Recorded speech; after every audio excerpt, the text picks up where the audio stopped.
Hello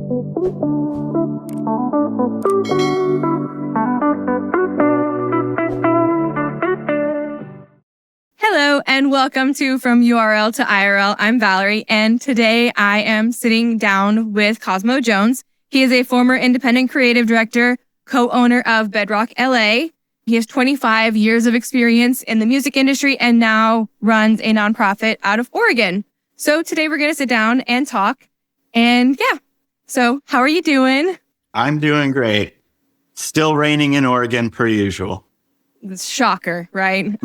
Yeah, we're not allowed much sun. I actually used to live in Seattle, so I know all about the Northwest all too well. Although I've noticed June can be a little bit of a hit or miss. Like sometimes it was sunny. The first year that I was there was in 2021. It was sunny. But in 2022 and 2023, it rained the entire month of June. And then July, suddenly it was bright and sunny, and I'm born in July. So I was not happy because I actually love the rain and I was excited. But yeah, so tell me a little bit more about Bedrock. How did that come about? What was your process? How did you and the guys that you worked with meet? Just kind of tell me the background. Sure. It started out of a kind of a need. I had a band put together and I hadn't been doing any tours or anything for a while. So I didn't have a lockout rehearsal space. And so I called Downtown Rehearsal, where we rehearsed for years before, to get a lockout room. And I could just never get a call back. And I realized there's a gap in the market here. So what can we do about it? And then I came across this building that was available where some other people had a similar idea of, we want to kind of do a music studio.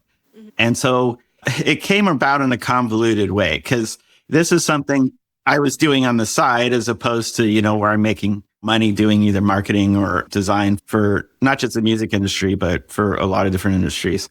So I was already working full time, and it wasn't like I was looking to invest in something and build out a business. It happened really just on kind of willing it into existence and working with the right people and creating a good foundational group. So the first couple years, we started building out the space so that we'd have lockout rooms for bands to rehearse. It was 40,000 square feet, and it was a former jewelry manufacturing plant.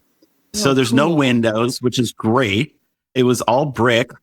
It had a parking lot in the back and in the front, which in Los Angeles, that's gold. Parking sucks. It did in 2008 when we started it, and it's only progressed for the worst. And it had as much power as you could possibly need, because they did jewelry manufacturing in there, and they moved out because they were using a chemical that was banned in the United States. So of course it went overseas. So those people can inhale fumes. It had everything we needed. And it was kind of like this crazy rabbit warren of rooms, because as they shifted from manufacturing, they turned it into a multi-room online company. So they had this fat internet connection already in there. The whole place was wired with Cat5e at the time, I think, Ethernet cable, which would let us move data around the place really easily. And it had big bathrooms. That's nice. It was weird because the second floor had these huge bathrooms and the first floor had smaller bathrooms. We're thinking that feels so backwards because the second floor is smaller than the first. Then we learned that these poor employees, that when it was a manufacturing place, once they came in, they weren't allowed to leave because they had all these x-ray machines and stuff. So they had to eat their lunch on site. So they had to have bathrooms big enough for 100 employees to be able to eat there, because you couldn't leave the building, which is crazy to me. Oh my God. Look, yeah, I feel like there's an employee rights violation somewhere in there, but that's not what we're here to talk about. So it was a space that we could room by room just start to build it out. And what we initially worked out with the owner, he was just excited to have anybody interested in that building, because nobody was doing manufacturing. There wasn't really a client for his building. I told him from day one that I would not lease the building. I'm not going to get suckered into a triple net lease. I know better than that. So we worked it out more okay, let's just do kind of more of a management contract. We're going to occupy X square foot of the building. We occupied about 35% of the building with services and recording studios. hourly rehearsals, repairs. And then 65% of the building was lockout. And over time, we built out all those lockout rooms. And so the lockout rooms essentially paid the rent. It gave us a position where we had very low overhead for our business because, I know better than to saddle myself with debt and do things that are beyond, what I can manage if something goes wrong. Yeah. Fortunately, I already had really good lessons in the workforce. That was a big part of it, just being able to understand what to do and what not to do. And just being creative about working out a different kind of deal. And what it resulted in is the business in the last 3 to 4 years or so was paying probably $60,000 a month in rent. And originally he wanted to lease it to me for $27,000 a month, and then it would escalate. So yeah, hindsight, I probably could have done a lease and made some money, but then I would have been saddled with all the stress and responsibility that comes with that. So I can let that go because we did great just on our own. The reason I have a repair center is the first person I wanted to bring on was someone with great technical experience. Because the biggest thing that goes wrong with studios is they can't maintain their gear. And that can be a huge money pit because your customers expect the gear to work and it needs to be of a certain caliber if you're going to attract all customers. We wanted to be open to every type of band, whether it's your first band or, we hosted some of the biggest names out there over time. Yeah. So having a repair guy who eventually became a partner was a great move because sending gear out for repair is a expensive and timely process. So being able to shorten the time if something goes wrong or maybe being able to fix it right away, it was great. And our customers loved it because if there was something wrong, even with their own gear, our guys would help them out. So I basically put it together that we've got hourly rehearsal lockout rooms of different sizes. We had the repair facility. We were authorized to fix a bunch of different brands of gear. We had great recording services. The other partner I brought on who was really there from the beginning, we just couldn't figure out how to form our business entity until about 3 years into it. But yeah, come on, V. He's a USC business major, but he's also a musician and a creative person. And so he headed up the recording part of Bedrock. And that was really successful. We had 3 different recording studios of our own that we managed. And then we had about 12 more recording studios with a bunch of different producers or engineers that we would sublet to. And we really curated who went in those rooms to make sure that people would get along and everybody's got the right attitude because we were a very open space where people hang out. It's not like Mariah Carey rehearsing and making everybody leave the building, which this is a true story that happened to me way back in the day. So, not every band was a fit for Bedrock, but most were. So lockout room, what is that? Like, why are they called lockout room? Oh, lockout just means you have 24/7 access. So our system was set up so we had magnetic key cards for the parking lot and for the front door. So if you had a lockout room, you could rehearse any time of day that you wanted. It eventually grew to 10 a.m. to midnight. Okay. And we were fully staffed during then. And then from midnight to 10 a.m., it would just be lockout people coming and going. So one of the first things we did was put in a vending machine that could sell all kinds of things. It was just a regular vending machine, but one of the spiral ones.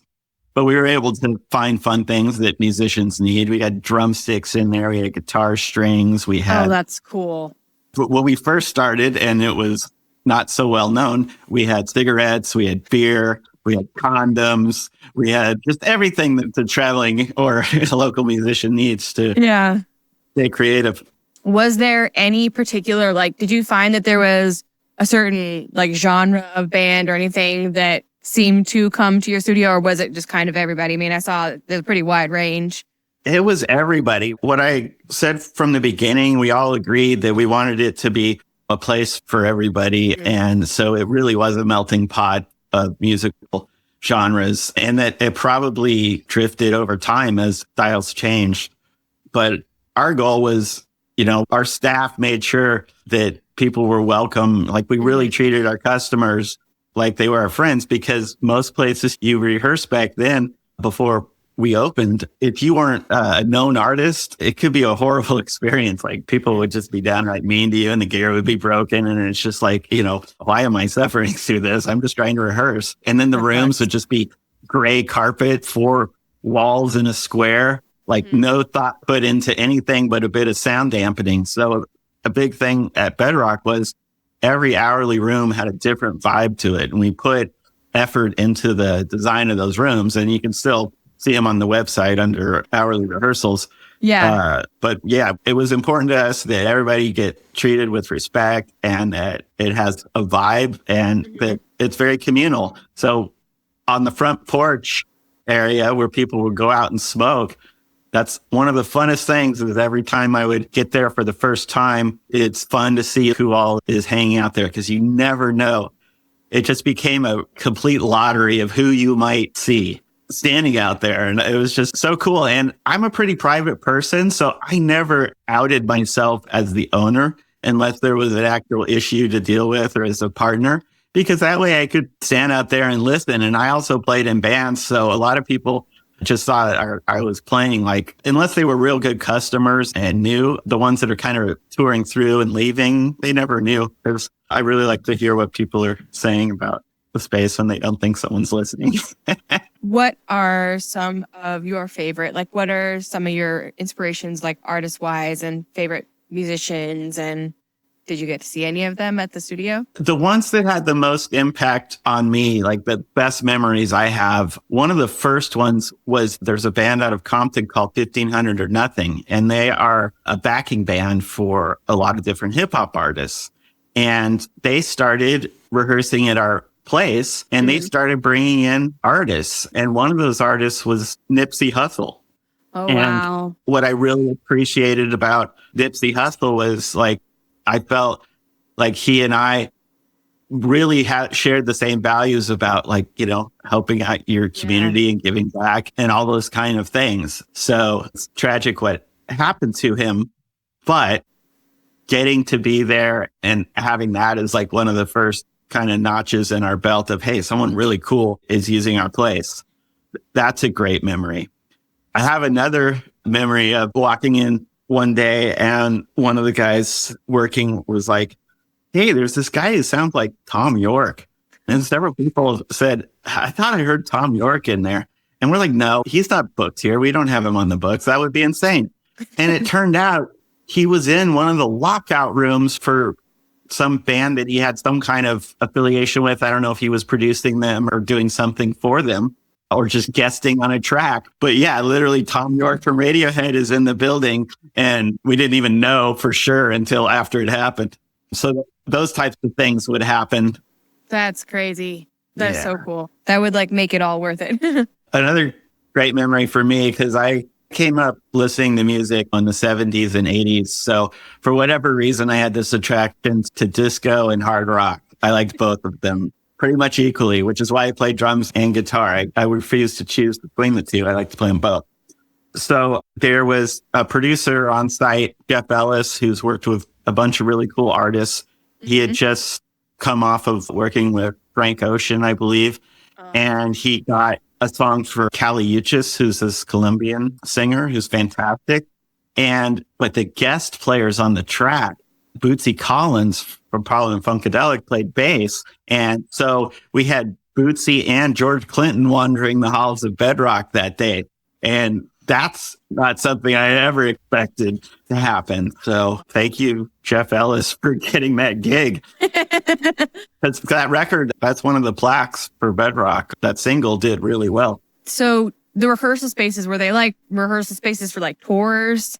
Like when they were getting ready to do a tour? Was that what they would do when they would come? Oh, okay. Those artists I was referring to, 1500 or Nothing, was using one of our showcase rooms, which is like a very complete room and has a big sound system, lots of monitors, a stage. It's set up for practicing for playing live events on a fairly large stage. We only had so much room. So that's what they were using it. That's so cool. And then the Tom York story, it was one of the lockout rooms. And then Kali Uchis was one of the recording studios that was on site, because we had somewhere around 15 total by the time the building was full, I think. So there was a lot of activity because you had bands coming to record and they were in their own section. That's so cool. And then you had all your hourly customers you'd see every other day, sometimes daily. Yeah. And then you'd have, I said recording customers, right? Yeah. We'd also get random people coming in because we were authorized repair for brands like Orange Amplification or Telefunken microphones, because Phil, our other partner, used to work for Telefunken and is a mic designer. That's and cool. He is now the head of product at AKG microphones. He's doing really well. That's amazing. Yeah, that's a cool gig to move on to. Yeah. He deserves it. He put in a long haul at Bedrock, and it's not like it paid great, but at least we didn't owe anybody money. You know what? That's always a win. Yeah. No, actually, it really made financial sense. That's why it was kind of a bummer that it had to shut down, because the building owner refused to repair it. But we don't have to go to the dark side yet. There's a ton of good memories of all kinds, from just being able to play there with my own bands and getting to, here's a huge thing that Bedrock has, because it was kind of a community, is so many people met each other there, and people formed bands, and a few people even got married. And it was just a big, that's so cute. A big place for opportunity, which is now really hard to find because places like this don't really exist. And seeing all these, or having access to so many people, I was able to play on a bunch of different people's music. If I needed someone to play on mine, that's how I do it. I would just trade. I keep money out of the equation when I'm working on my own music. Yeah. So I'll go sit in and play a bunch of guitar for, an EDM producer friend in exchange for some beats or something like that. Or I'll do it just because it's fun, or I like the person, or I like their music. Because it was more important to me to get the opportunity than it was to try to set up any kind of deal. That's that's the no fun, time consuming part. And most of the time it doesn't even come together. So if I acted like that, where I was like, wow, we got to figure out royalties before we do anything, and what's my payout on this, and how's all the business part of it working, just sucks the soul right out of the room.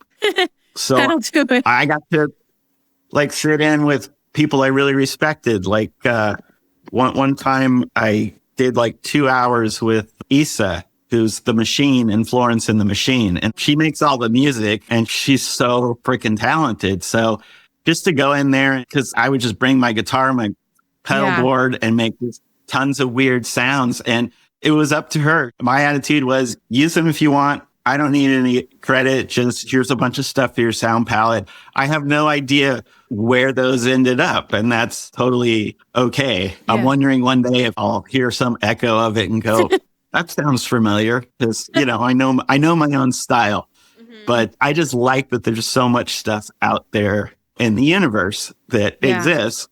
That is so cool. With it being such a community that you formed, how come you decided not to just move to a different building? What made you decide not to? Oh, yeah, that's a great question. Finding a building like that had everything I mentioned, all the parking, and it's very soundproof already and built out. We built that out over years, just slowly, bit by bit. Instead of accruing any debt, we would just reinvest back into the business until everything was built out. And then the business became profitable, and it was always profitable. And the profit was a steady increase up until the pandemic. We even survived the pandemic. We were able to pay our employees the entire time. Wow. And when we opened back up, we literally had 3 years of operating capital or more in our bank account. And like I said, no real debt. Shit, I forgot your question.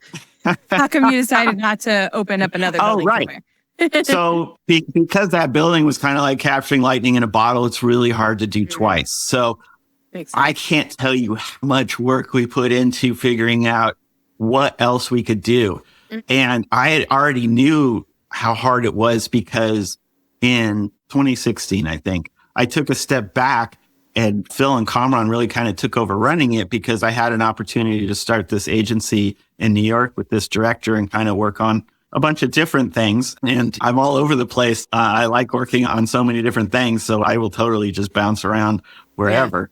So one of the things I was looking for, though, was a place to do like a second Bedrock. Mm-hmm. And I spent time in Miami. I spent a lot of time looking in Detroit, but there was just nothing available. So if I couldn't find it in places like that, like finding it in Los Angeles for the type of arrangement we had, no building existed and everything was going through the roof, as far as property sales, which was great for my house. I appreciate how much I was able to sell it for versus what I paid for it. But it really sucks for the music community because they're basically priced out of it. In fact, I just recently got a text from an old friend, Downtown Rehearsal, the place I mentioned that I rehearsed before Bedrock. It was so full that they couldn't even call me back for 3 months. Downtown Rehearsal, they lost both of their buildings. And that was kind of one of the sad things. When we first opened, a couple hourly rehearsal studios went out of business. And quite honestly, they were ones that weren't any good. So we thought, okay, well, that's a good thing. People have access to better quality and we haven't changed the price. So that feels fair. But then bigger places started closing down. Swing House closed down. And I can't even remember how many different ones. And now they're all gone. So I really don't know what's going to happen to the music scene in LA. If you don't have a place for people to get together and rehearse, you don't have much of a music scene. That's true. And that's evidenced by San Francisco because they had one huge building that everybody rehearsed in. Ironically, it was called Downtown Rehearsal. It had nothing to do with the one in LA. Yeah. And the owner of the building was really cool and he was happy with the situation, but he was an older gentleman. He passed away and his son, as soon as he got it, this was in like 1999. So right when tech was starting to blow up in San Francisco and this guy had dollar signs rolling up in its eyes and he kicked all the musicians out with 24 hours notice. And now he owns some major beer brand that musicians are probably drinking, not realizing that this is the guy that helped ruin the San Francisco music scene, because bands like Mr. Bungle, Faith No More, Melvins, like from the biggest bands on the scene to everybody below it, all practiced there. So it sucks to see because for me, going around to clubs in the 90s and from when I hear the 80s and 70s it was such a blast and there was such a scene and it was affordable. And now it's like younger people, they don't have that kind of access because it doesn't exist and everything's gotten ridiculously expensive. So how are we supposed to get every kid to the concert? And, these are the type of things that need to be fixed. I agree. Just embracing people who aren't capitalists, who might just be really creative, because I'm not in it for the money. That's why I'm not good at promoting myself. I don't even really do interviews. I'd rather be behind the scenes and have someone else do that. I just want to make music, which is why it was really easy for me to divorce the dollar from making music and stand myself up by, like working in marketing and other things to free me up to play whatever I wanted musically, which was really fulfilling because I started out as a touring musician and I thought, oh, this is great. I just get to be a side person on some gigs, get some good tours, but I did not like that lifestyle. And a lot of the bands I auditioned for, I thought their music was no good. And so that's why I kind of have a rule if I'm going to do music with somebody is I have to really like their songs or their style or what's going on. I have to really like hanging out with them. Yeah. And we have to not talk about the money aspect of it. It's that easy. And the good news is it's like when you're able to make that much music, some of it is going to be successful, or at least that's how it used to be. So I was able to play on some records that went platinum or gold, and I got to play with some really cool bands that I do respect. So that's amazing. Yeah. For every crappy audition I went on, I'd say I went on 20 crappy auditions. I probably got to play on one really cool thing that made it all worthwhile. So, yeah. So when you decided to close the doors because of everything that happened, did you immediately decide after that you wanted to move up to Oregon? Or was that like a slower process? No, I was already in Detroit and we were still kicking around the idea because Detroit has all these buildings that are owned by either the city or the land bank. And the one thing that could have been cool was taking a Detroit school that isn't used anymore. Because the thing about Detroit is it's built for 2 million people, but right now the population's hovering around less than 800,000. So there's a lot of buildings that are just not in use, and they're in varying degrees of condition, right? So being able to build something like Bedrock in Detroit made sense. So I was hanging out in Detroit. I only ended up in Oregon because of the pandemic, and kind of on accident, because in Detroit, what happened was everything closed down, and a lot of the music venues there, they don't own the building. And our shutdown was long enough that those people lost their leases, or whatever their arrangement was. They couldn't reopen the club for some reason. So we lost just so many great venues, and it was a real kick in the gut, and it kind of halted momentum. So I was looking for something else to fill that void, because I'm not someone who sits still for too long. And some friends of mine wanted to invest in a building on the Oregon coast, and it seemed like a good idea at the time. So I agreed to do it. And then problems started happening, and I had to fly out to Oregon to kind of see what was going on. And then I realized, oh, they're going to need a lot more help than they even know. So I ended up having to stay out here and push this thing over the finish line, which it finally did. But man, it's been a rocky ride. Yeah, the business itself didn't work out, but the property ended up being a good acquisition. So I had the business. It was running for about a little under a year, but we just did not have the right team together. And we had to close down the business and sell the building. And it is now a Pelican Brewing location. Okay. And the only reason I'm still in Oregon is I'm into the Oregon coast vibe, and I've made a lot of good friends here, and I met my future wife here. And these are the reasons not to leave. As much as I, miss my Detroit family and those friends, people have been really welcoming out here and supportive. And we've got the arts and music nonprofit, because I'm just astonished at how bad it is for kids in rural areas. Like, they have no access to art and music, hardly at all. And this school district actually makes an effort and has a couple really good music teachers. And this all ties together because when Bedrock closed down, because this high school, it's called Neocani High in Rockaway Beach, Oregon, because the music staff, the teachers were so fantastic and worked so hard with these kids, and they wanted to build out a bigger program, we donated probably $60,000 worth of equipment, because when the building at Bedrock, when the roof caved in and, we had to get everything out, we had stuff in, 18 storage units or whatever.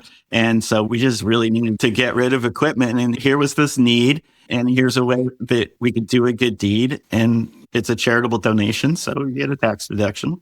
So it totally makes sense. So since then, the nonprofit started out just as a tiny little, volunteer run organization. And this year we got over 60 grand in grants. We're doing our 3rd annual music festival. We had our 4th annual creative writing event, because everything starts with writing. You got to be able to write, whether it's whether you're doing music or art or anything. You got to be able to write it out, even if it's in your head. What's the idea? We have a writing contest, and we publish an anthology of the winners each year. So cool.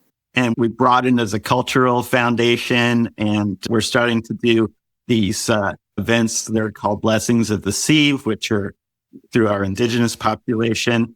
And it's really cool to be able to make a dent in just some kind of forward momentum in bringing access to the coast. And we really need more of that everywhere, because community dies with no culture, and culture creates community. Over and over again, there's just a billion examples that are all the same. And music is also so important, especially for young kids.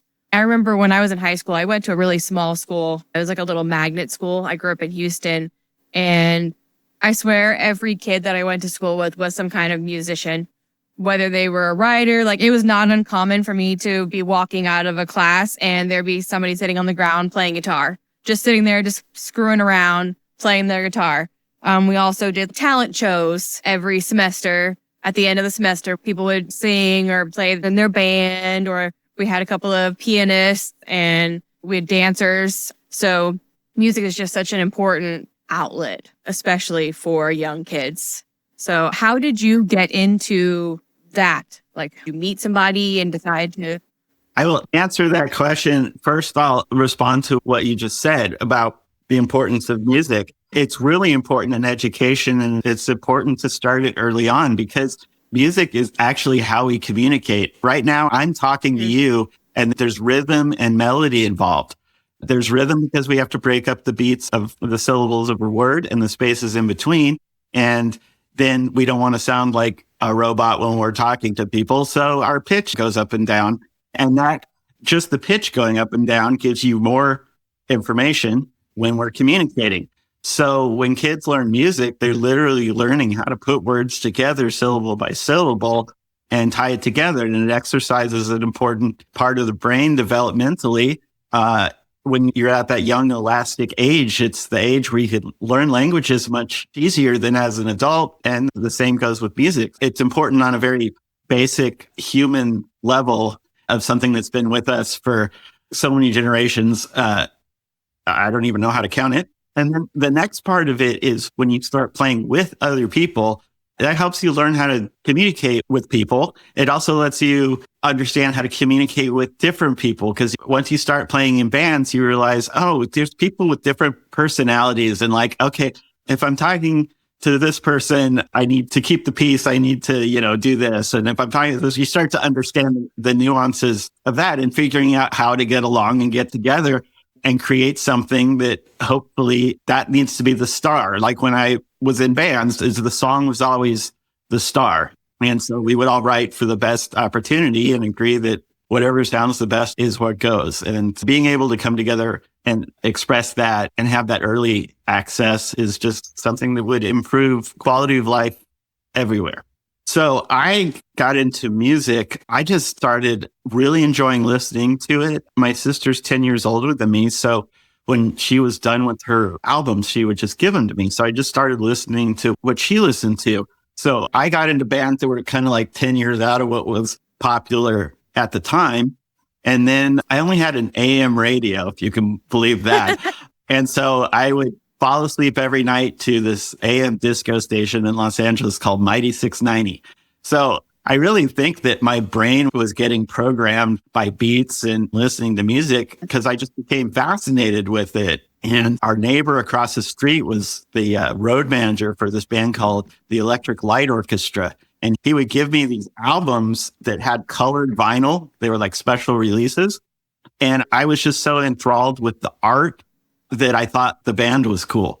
And don't get me wrong, I like Electric Light Orchestra, but now I can look back and go, that's one of my least favorite drummers ever. But at the time, I thought he was the best because that was my favorite band. Yeah. I really expressed the desire to play. So a family friend had given me a set of drumsticks with the instructions not to beat on the walls with them. So I used my mom's Tupperware and made a really badass, drum set out of that. So all of her lids would have marks all over it from, the stick impacts. Yeah. But hey, they still stored food. That's amazing. And my mom was like Tupperware salesperson of the year or whatever. So she was rich in Tupperware. So that escalated to a friend of mine who had like a snare drum on a stand and a crash cymbal on a stand. And they weren't using it. And my mom offered to buy it from his parents. And they're like, sure. So I started banging around on that. But my neighbors didn't really appreciate a young drummer trying to figure out how to play drums. Yeah. Because the houses were really close together where I grew up. So my brother-in-law, I would have been about 11. My sister, as I said, was 10 years older. So I think he got married at 21. And he gave me his old hollow body silver tone guitar, which I really wish I had hung on to. And so I learned guitar on that. And that thing was a beast because it was huge. And with 11, I hadn't really grown into my adult body. And pushing down on the strings, it was really hard. So it was hard to grab chords, but I really wanted to play and I didn't know better. So I'm powering through it. So one of my earliest memories of, oh man, I can really actually do this was when I had saved up enough money to buy like a more kind of modern electric guitar. And so I traded that in and I got this Aria Pro 2 that it was basically a Gibson SG copy. Okay. And then all of a sudden it was like I could play 10 times better because everything just worked. The guitar was set up properly. The action was really low. I had a little amplifier I could play through, and it just snowballed into I need to be doing music forever. How old were you when you joined your first band? I was 16, I think, maybe. And it was still the late 80s. So we were definitely in 80s mode. The band was called This Side of Sanity. Trust me, no music exists. It was pre-internet.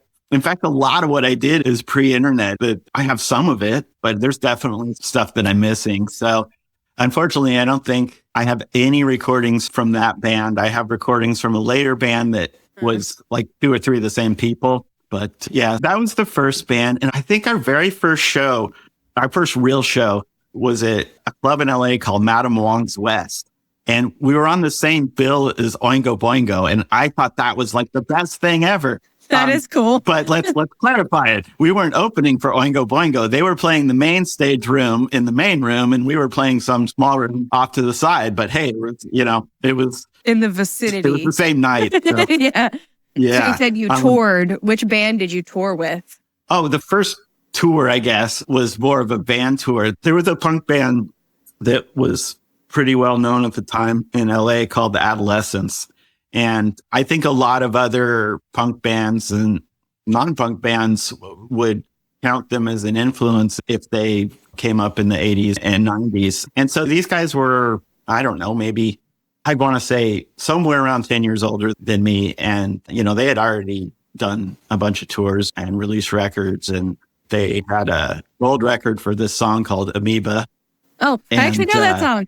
I didn't know that was someone that sang that. Okay. Yeah. So, unfortunately, they were recording a record and their guitar player was maybe having a bit of issue with substances. And they only had like 2 days left. It was at Soundcastle, which was a really nice recording studio in LA. I think it's where Michael Jackson did Thriller, if I recall correctly. So I might want to fact check that. But there were some big albums that were done at Soundcastle. And so it was expensive. And they hadn't really gotten the guitar parts down. And the bass player at the time, Mike Rouse, because Steve Soto had started Joyride by then. So he had his own band. Mike was friends. How did I know him? I think he dated a woman who played bass in a band. In that band I was in, This Side of Sanity. Hell yeah. Michelle, yeah. I think she started dating Mike Rouse. So that's how I met him. And so Mike knew I could play and was like, hey, is there any chance you could learn 12 songs overnight and come record them? And I'm like, yeah, I can totally do that because it's punk rock. It's not hard. And so that's exactly what I did. And that turned into like, I don't know, I probably was with them for a year, and we did some short tours and played gigs on and off. But sometimes it was the Adolescents. Sometimes it was called the Ads, which was like an evolution of it. It really just depended on the situation. And they were really fun times. Everybody was so cool in those bands. It was nothing like, when you start touring with more known musicians. Yeah. Yeah. Playing with the Adolescents was fun because they were just all about playing shows, getting with the crowd. It was a badge of honor if an ambulance had to show up and we had to stop the mosh pit. Oh my God. We played with so many fun bands. We shared a lot of bills with the Vandals and the Offspring and Guttermouth. And the Offspring. I got to play a show with Bad Brains. So I got to meet HR from Bad Brains. And that was amazing. I can't even remember. It was so long ago and I played on so many things or played so many shows. I wish I could remember. Yeah, I mean, I want to say bands like The Germs and Black Flag, but I don't remember for sure which ones we played with or if they were just still on the scene. Yeah, that was fun. And then touring later on was less fun for me. I realized that any more than 2 weeks is no good. You never want to commit to more than that. That's understandable. I had another musician on my show who's been in a few bands and he loves touring, but he's adjusted easier to it. But I'm in a Reddit sub for touring musicians, so I read all about it and I couldn't do it. The constant upheaval of your life all the time. And then for doing it, I don't know how people do it for 6 to 8 weeks at a time. That's crazy. Yeah. And my issue was I have some kind of sleep disorder. So if I'm in a different place, that's enough for me to get no sleep. But sleeping on those tour buses, like when I was a kid, I used to fall asleep in the car, but somehow that shifted as an adult. And, trying to sleep on the tour bus would be like impossible. They'd cram shows together. So I was just constantly sleep deprived. So we play Philadelphia, and then we got to drive to Washington, D.C. or something like that. So we make the drive overnight. And then typically what happens is there's usually some sort of like radio promo. At that time, it was more about radio back when the Dead Sea was only sick and I was touring. So we'd have to get up early and do these radio promos. And then we go to sound check, and then there'd be just a lot of sitting around or waiting. And then you finally play the show, and then you got to do it all over again. And it's like, if you don't have breaks and set up your tour intelligently the way that Iron Maiden does, you're going to run out of energy. I can imagine. And then that's when bands get cranky and start fighting and break up. The only thing that'll break up a band more than touring is the first record contract, because that's when the drummer realizes he doesn't have any value because he hasn't written any of the songs. And he should have paid more attention to the fact that Neil Peart wrote all the lyrics for Rush. Smart move on Neil Peart's part. So I want to kind of shift gears a little bit back to the nonprofit. You have the festival that's coming up, the Rockaway one that you mentioned. Rockaway Beach Music Festival. I just finished recording the audio for our commercial, and I'm doing a spoof on a 90s monster truck commercial, which had a very particular sound and look and feel. So I got the sound nailed, and my colleague is doing the video, is working on it right now. So yeah, we got 2 days of music at the coast in August, where that's the only time we're pretty much guaranteed sunshine. Last year, the day before, we had one of those atmospheric rivers, and it almost threw a big monkey wrench into it. But, like karma was on our side and everything sorted itself out. And we made it through the event, and we were really only an hour off schedule, which is just amazing when you're considering what we're doing with that here. And so this year, we have 12 bands over 2 days. We invite a bunch of artists to set up booths, and hopefully someone is going to be there. We're checking in on the legalities of doing like tattoos or piercing outside of the building. It's kind of hard in Oregon. The health department is pretty all over things. So I don't know if we're going to do that, but that would be so they cool. might be able to do tooth gyms. That could happen. And it's all ages, and it's free. So that's why we work on getting these grants, because to put a festival together here, it costs a decent amount of money. And it's a small enough community that unless they have someone that knows what I know about how to do a music festival, I learned that from Bedrock, because we started a festival called Bedrocktoberfest.